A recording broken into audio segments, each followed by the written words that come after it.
سب سے پہلے میرے چینل کو سبسکرائب کرتے ہیں اور بیل آئیکن پہ کلک کرتے ہیں۔ آج میں آپ کو بتانے والی ہوں نماز کے بارے میں۔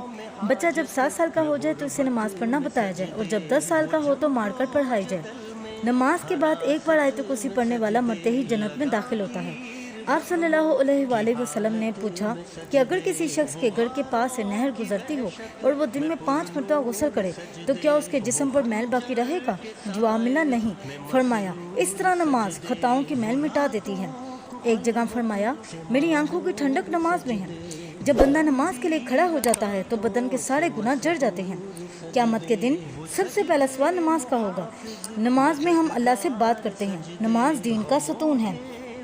بندہ سمجھتا ہے میں نماز نہیں پڑھنے جاتا، تو کون ہے نہ جانے والا، وہ بلاتا ہی نہیں ہے، وہ سجدے کی توفیق ہی نہیں دیتا۔ تم سے ناراضگی ہی ایسی ہے کہ تمہارے کانوں سے آواز تو ٹکراتی ہے مگر روح تک نہیں پہنچتی۔ اللہ فرماتا ہے ہم ان کے کانوں پر پردے ڈال دیتے ہیں، ان کی آنکھوں پر پردے ڈال دیتے ہیں، ان کے دلوں پر پردے ڈال دیتے ہیں۔ اللہ جب کسی سے ناراض ہوتا ہے تو سجدے کی توفیق چھین لیتا ہے۔ وہ ایک سجدہ جسے تو گناہ سمجھتا ہے 1000 سجدوں سے دیتا ہے آدمی کو نجات۔ بے شک نماز بے حیائی اور برے کاموں سے روکتی ہے۔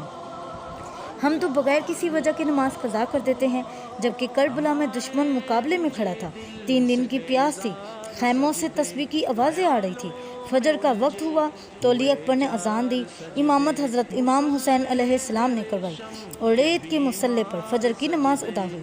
جو شخص نماز ترک کرتا ہے اس کو بہت ساری رسوائیاں ہیں۔ وہ کوئی بھی عمل کرے اس کا ثواب اسے نہیں ملتا، اس کی دعائیں قبول نہیں ہوتی۔ اس کے لیے جو نیک لوگ دعا کرتے ہیں ان دعاؤں کا حصہ اسے نہیں ملتا۔ مرنے کے وقت وہ بھوکا پیاسا مرتا ہے، حشر میں اس کا حساب سخت کر دیا جاتا ہے۔ ایک نماز کے بعد دوسری نماز عطا ہو جائے تو سمجھ لو پہلی نماز قبول ہو گئی ہے۔ اس لیے آج ہم نیت کریں کہ آج سے 5 وقت کی نماز پڑھیں گے اور کوئی نماز قضا نہیں ہونے دیں گے۔